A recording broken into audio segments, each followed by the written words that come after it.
उसको स्वागत है आपका हमारे YouTube channel PRT studio with Smith में। आज की इस क्लास में हम देखेंगे VLIS 101 जो है, तो उसके प्रीवियस क्वेश्चन की क्लास लेके आए हैं, तो आपके एग्जाम में बहुत हेल्प है। और जितने भी मैंने यहाँ पे क्वेश्चन क्लास में लिए हैं, तो वो सारे क्वेश्चन आपके एग्जाम के लिए बहुत महत्वपूर्ण हैं और ये सारे एग्जाम प्रीवियस के ही हैं, क्योंकि पीआरटी जो है वो कहीं ना कहीं क्वेश्चन को रिपीट करती है हर सेमेस्टर में। चलिए, पहला क्वेश्चन हमारा है विनिमय कार्यक्रम। विनिमय कार्यक्रम क्या होता है? आसान ट्रिक, हम दो हमारे दो, पुस्तक दो मेरे दो, विनिमय।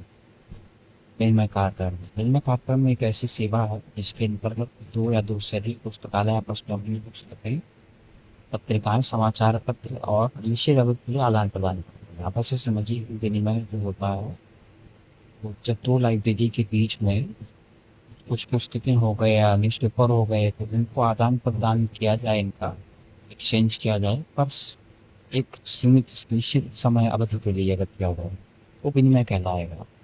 अब उद्देश्य क्या क्या होते हैं कि पुस्तकालय की सामग्री को समृद्ध एवं विविध बनाना, नवीन एवं उपयोगी साहित्य तक पहुंच प्रदान करना, कम खर्च में अधिक से अधिक संसाधनों का उपयोग करना रहता है, पाठकों की आवश्यकताओं की बेहतर पूर्ति करना, सहयोग एवं सद्भाव की भावना को बनाए रखना। और देखिए, जैसे आप देख पाते हैं, लाभ देख पाएंगे, इसके लाभ क्या क्या है। न्यूनतम लागत में समृद्ध और विविध सामग्री उपलब्ध होती रहती है, पुस्तकालय की प्रतिष्ठा उपयोगिता बढ़ी रहती है। ठीक उसी प्रकार से दोस्तों, हम विनिमय कार्यक्रम की प्रक्रिया हो गई, उपयुक्त पुस्तकालयों का चयन करना हो गया, विनिमय की शर्त एवं अवधि पर सहमति बनाना हो गया। और एग्जाम पॉइंट ऑफ व्यू से इसे हम क्या लिखेंगे कि विनिमय कार्यक्रम पुस्तकालयों के बीच सहयोग एवं संसाधन के आदान प्रदान की महत्वपूर्ण सेवा है, जिससे पाठकों की अधिकाधिक उपयोगी सामग्री उपलब्ध होती रहती है। मतलब जब एक लाइब्रेरी दूसरी लाइब्रेरी से चीज़ें एक्सचेंज करती है, किताबें, न्यूज़पेपर वगैरह, दोनों दोनों लाइब्रेरी जो है अपना इसमें काम करती रहती हैं, किसी को कोई दिक्कत नहीं आती है। जैसे हम दैनिक जीवन में एक दूसरे से चीज़ें लेते हैं, तो वैसे ही लाइब्रेरी नहीं है, तो जिसको कोई विनिमय कार्यक्रम करते हैं। और जो भी आपका पूरा स्क्रीन पर दिख रहा है, तो आप इसका स्क्रीनशॉट भी ले सकते हैं। आपके लिए ये पूरा क्वेश्चन है और बहुत महत्वपूर्ण है। इतने क्वेश्चन को अगर आप याद रख लेंगे, जो भी फैक्ट है, तो आप पूरा क्वेश्चन वहाँ पे लिख लेंगे दिमाग में। भले चाहे वो 16 नंबर का है या 20 नंबर वाला क्वेश्चन हो, 16 नंबर का फिर अगर तो भी आप लिख लेंगे। लेकिन दोस्तों, दूसरे क्वेश्चन को पढ़ते हैं। दूसरा है अंतर पुस्तकालय ऋण, इंटर लाइब्रेरी लोन जिसे कहते हैं। हमारी जो ट्रिक है वो ट्रिक है कि मेरे पास नहीं से तुम्हारे पास है, मिलकर ज्ञान बांटें, यही ILL है। मतलब इंटर लाइब्रेरी लोन, अगर जो चीज़ हमारे पास नहीं है वो अगर आपके पास है, तो दोनों मिलकर बांट लेंगे। इसी को ही अंतर पुस्तकालय ऋण कहा जाता है। उद्देश्य दोस्तों इसकी परिभाषा है कि अंतर पुस्तकालय ऋण एक ऐसी सेवा है जिसके अंतर्गत एक पुस्तकालय उपयोगकर्ता की आवश्यकता को पूरा करने के लिए किसी अन्य पुस्तकालय से पुस्तक, पत्रिका और सामग्री बाहर मंगाता है।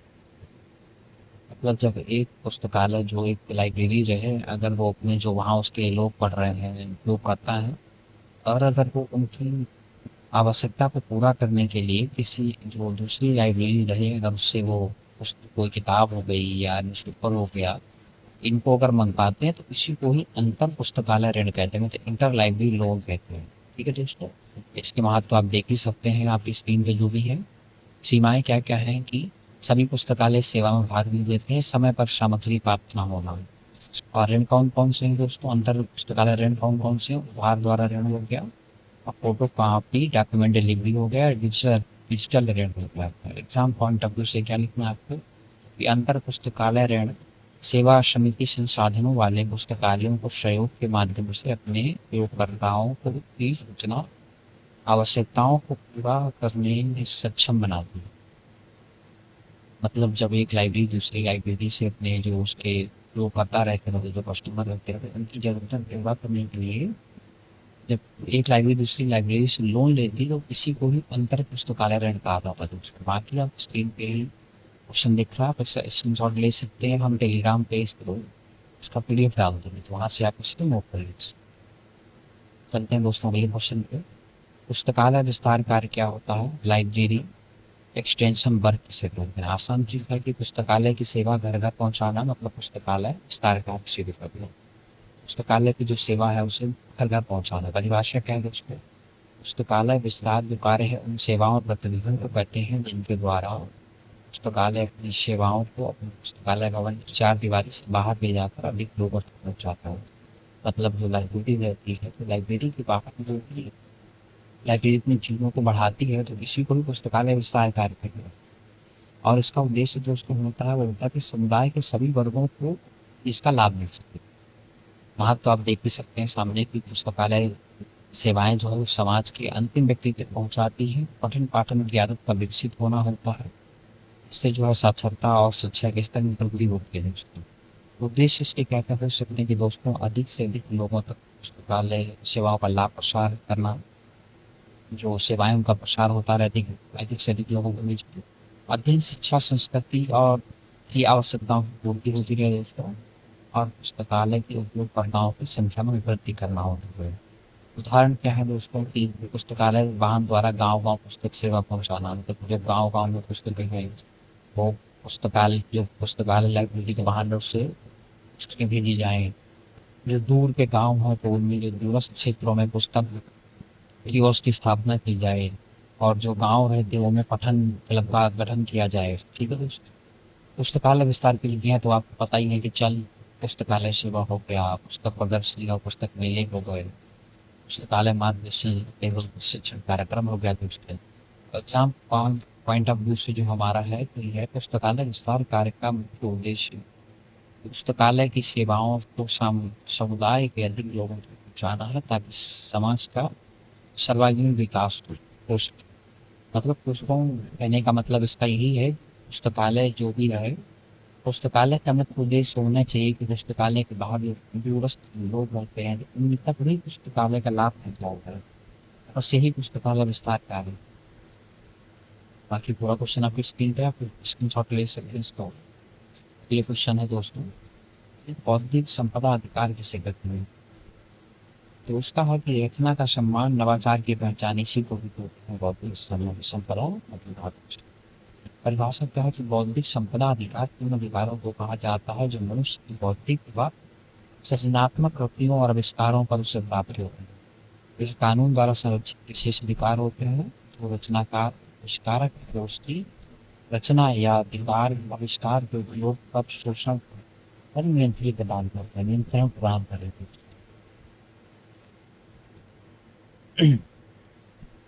बौद्धिक संपदा अधिकार के प्रमुख प्रकार कौन से दोस्तों?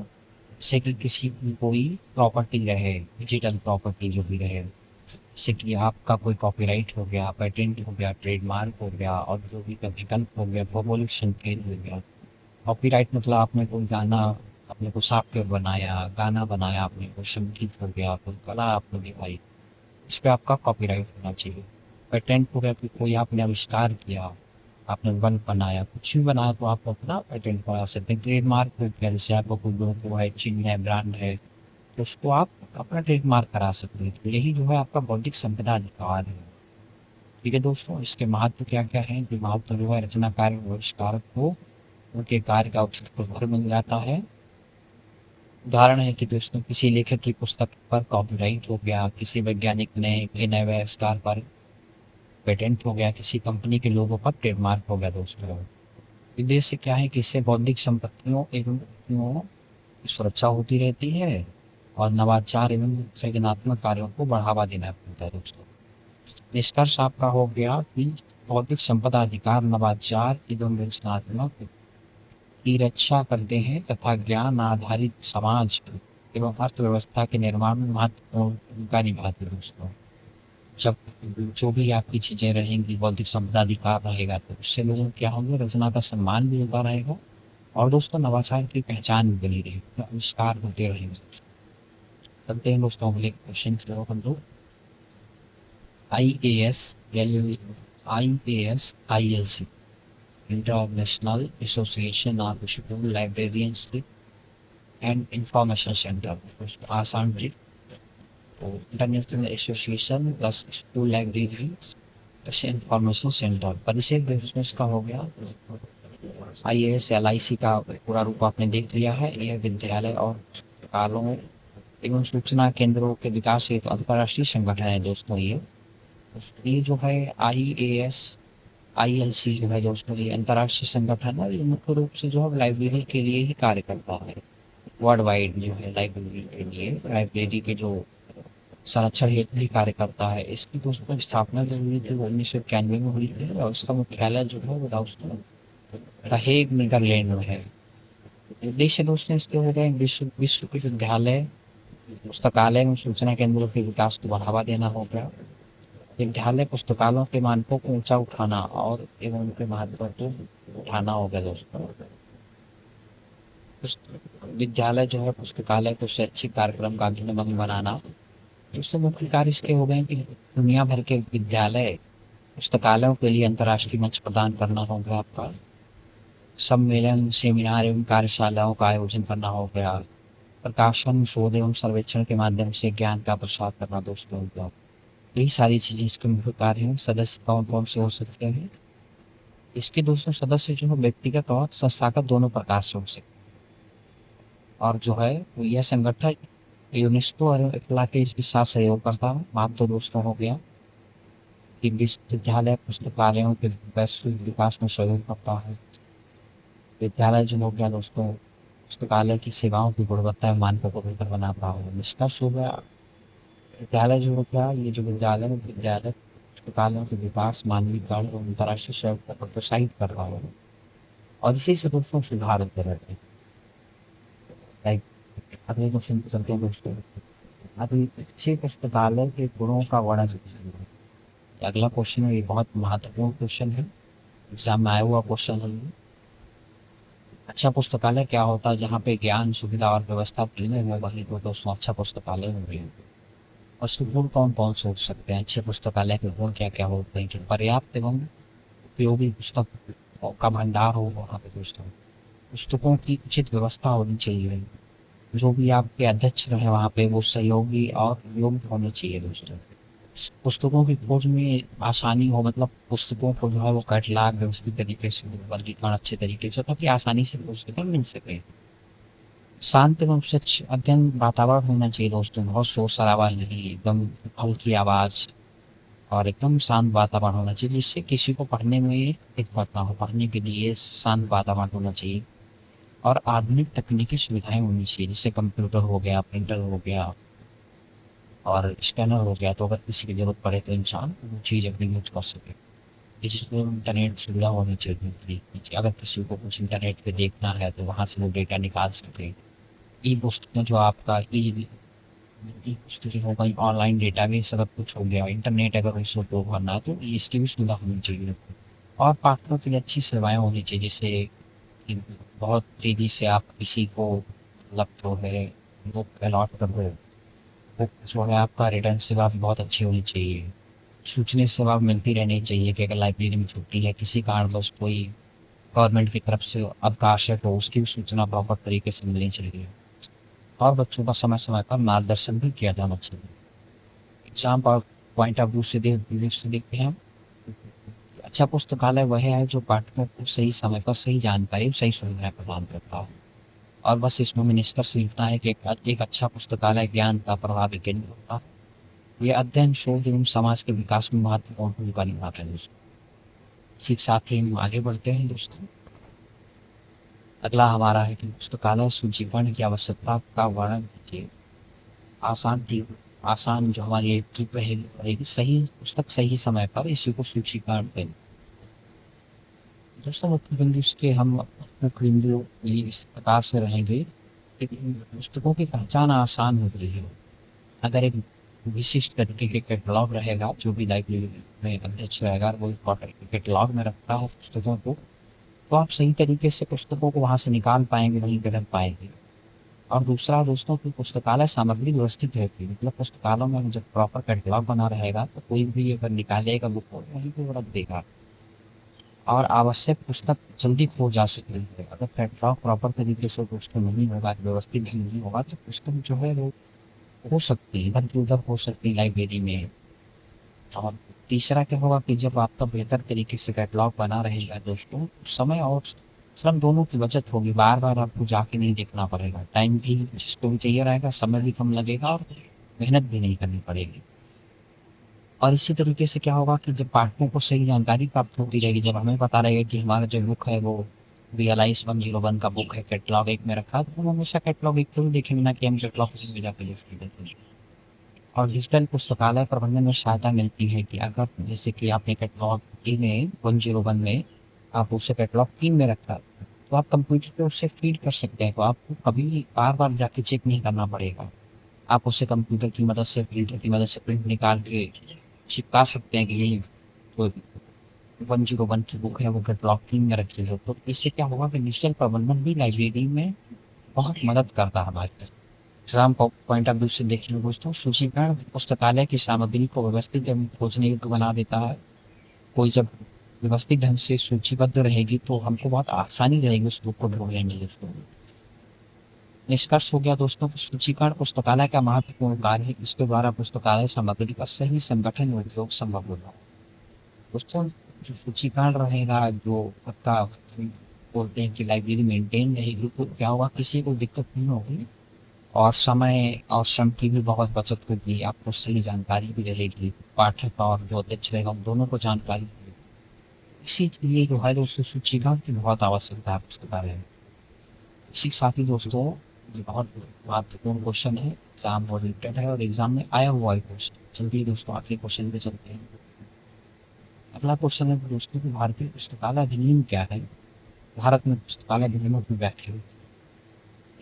भारतीय पुस्तकालय अधिनियम दोस्तों कहते हैं, भारतीय पुस्तकालय अधिनियम के विधिक प्रावधान हैं जो पुस्तकालयों की स्थापना, प्रबंधन, वित्तीय सहायता करते हैं एवं जनसाधारण को बेहतर पुस्तकालय सेवाएं प्रदान करने के उद्देश्य से बनाई गई।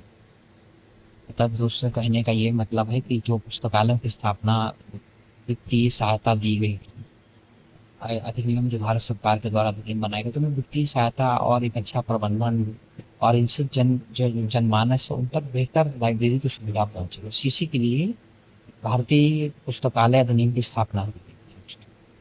इसके मुख्य उद्देश्य जो है वो पुस्तकालयों की स्थापना एवं विकास को बढ़ावा देना हुआ, जनता को पुस्तकालय सेवाओं को उपलब्ध कराना था दोस्तों।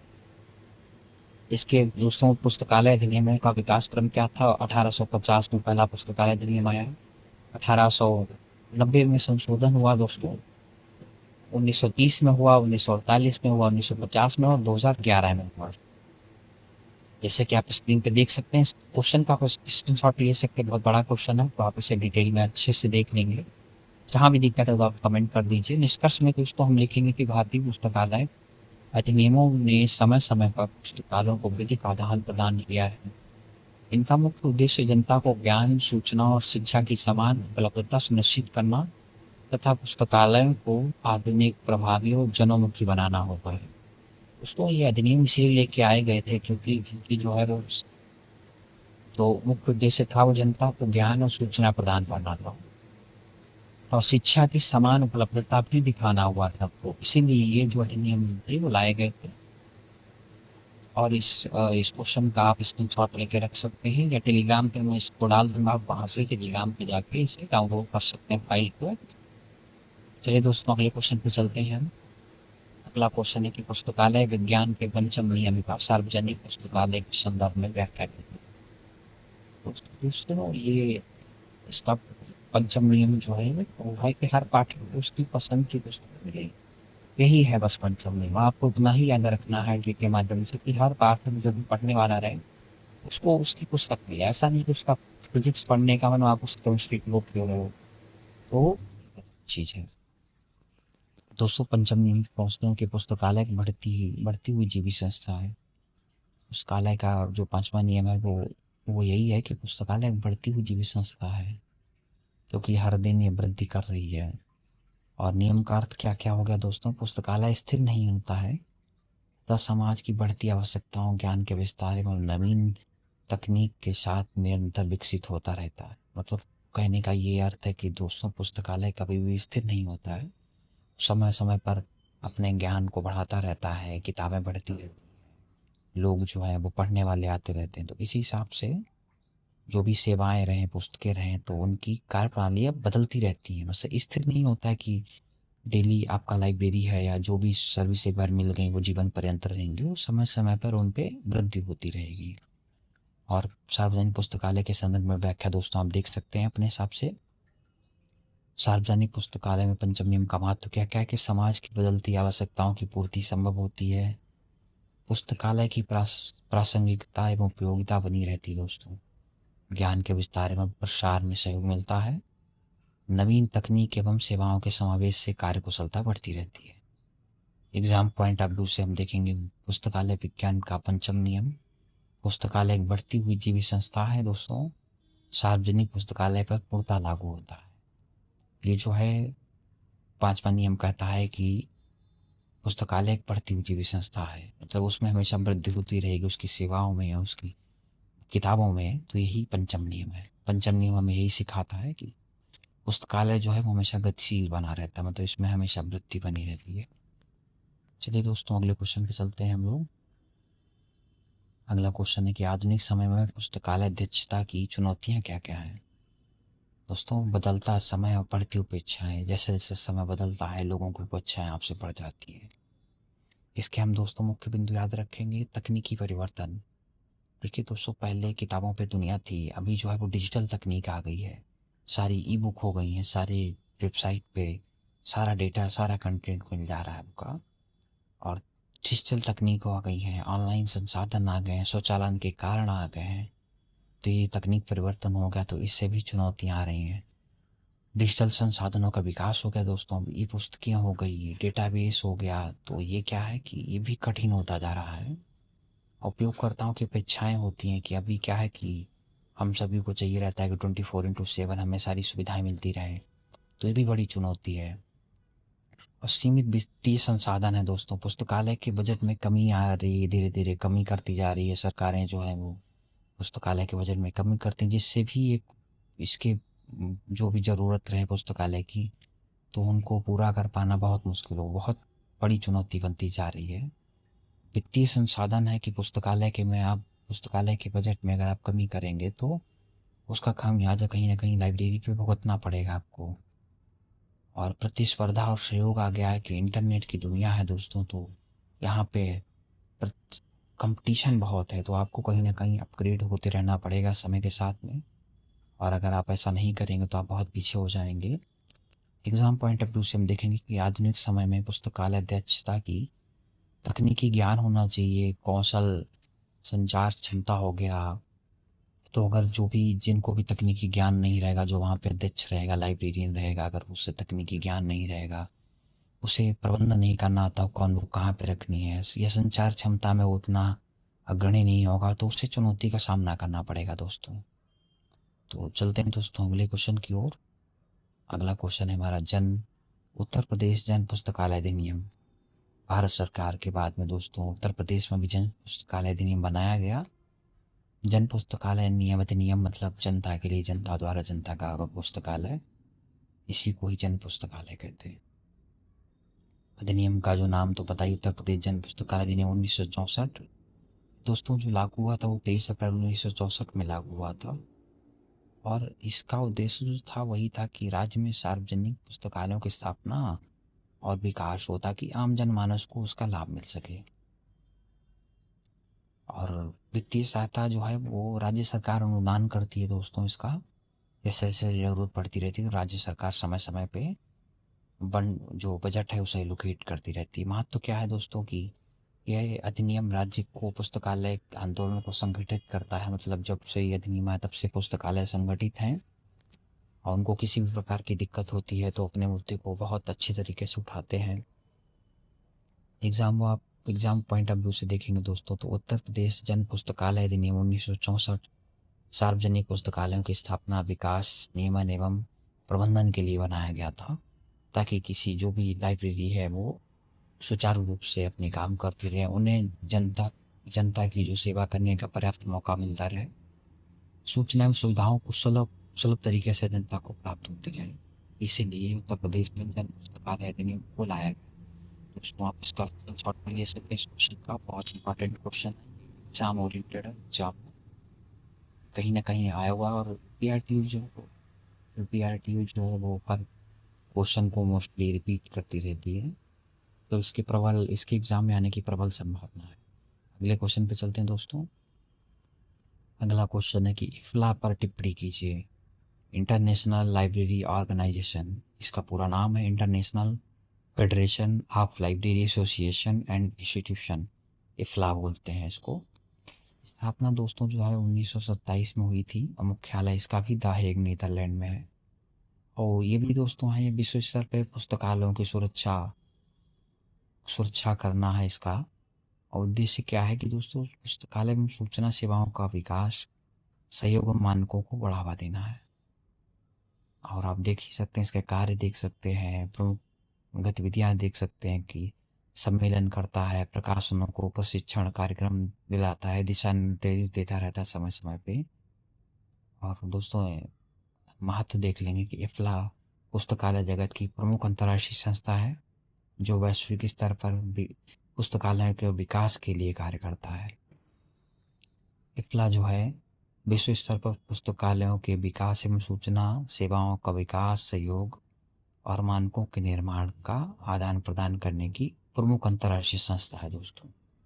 इसका काम है कि पुस्तकालय को किसी प्रकार की दिक्कत ना हो, जनमानस आम जनमानस के लिए काम करता रहे, तो ये एक अंतर्राष्ट्रीय संस्था है दोस्तों। चलते हैं दोस्तों अगले क्वेश्चन पे। अगला क्वेश्चन है कि सिद्ध कीजिए कि पुस्तकालय समाज का एक अविभाज्य अंग है।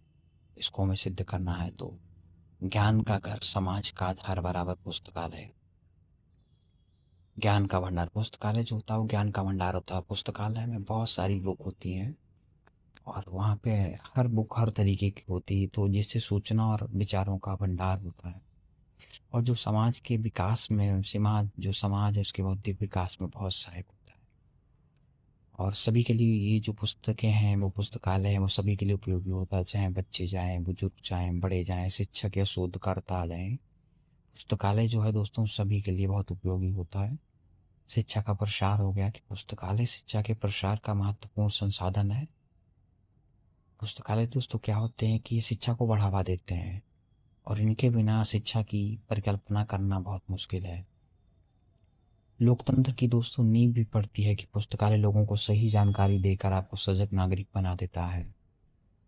और सामाजिक जो भावना आती सहयोग की, वो भी पुस्तकालय के माध्यम से ही आती है कि लोगों में एकता सद्भाव की भावना बढ़ती है। तो ये पुस्तकालय एक समाज का कह सकते हैं कि बहुत अविभाज्य अंग है, इसे विभाजित नहीं किया जा सकता है। पुस्तकालय जो है वो ज्ञान, शिक्षा, समृद्धि और सूचना मनोरंजन के लिए इसी के लिए कार्य करता है। इसीलिए हम इसे समाज का अविभाज्य अंग कह सकते हैं।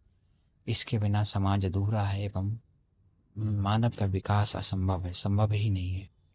दोस्तों चलते हैं अगले क्वेश्चन में। हमारा अगला क्वेश्चन है कि शैक्षिक पुस्तकालय एवं सार्वजनिक पुस्तकालय में अंतर स्पष्ट कीजिए। शैक्षिक पुस्तकालय मतलब दोस्तों जो शैक्षिक मतलब स्कूल कॉलेज में होते हैं वो शैक्षिक पुस्तकालय हैं, और जो जनता के लिए हैं वही सार्वजनिक पुस्तकालय है। दोस्तों उसके उद्देश्य क्या क्या शैक्षिक पुस्तकालय के कि शिक्षा, अध्ययन, शोध एवं अध्यापन में सहायता प्रदान करना होता है। मतलब जो स्कूल कॉलेज में रहेगा तो वहाँ पे क्या होगा कि शिक्षा मिले, बच्चे पढ़ सकें, बच्चे किसी पर शोध करना चाहे तो कर सकें और टीचर भी पढ़ सकें उसे। और सार्वजनिक पुस्तकालय दोस्तों जो होते हैं तो वो जनता के लिए बनाए जाते हैं कि सूचना मिले, मनोरंजन होता रहे उनका। उपयोगकर्ता कौन कौन से हो सकते हैं कि इसके छात्र और शोधकर्ता होते हैं, इधर नागरिक जो चाहे बच्चा हो, बूढ़ा हो, महिला हो, सारे कर सकते हैं। और इसके जो है वो समय समय पर संस्थान के समय शैक्षिक कैलेंडर आता रहता है। और ये जो आपका सार्वजनिक पुस्तकालय है वो दोस्तों सुबह से लेकर शाम तक सभी के लिए खुला रहता है।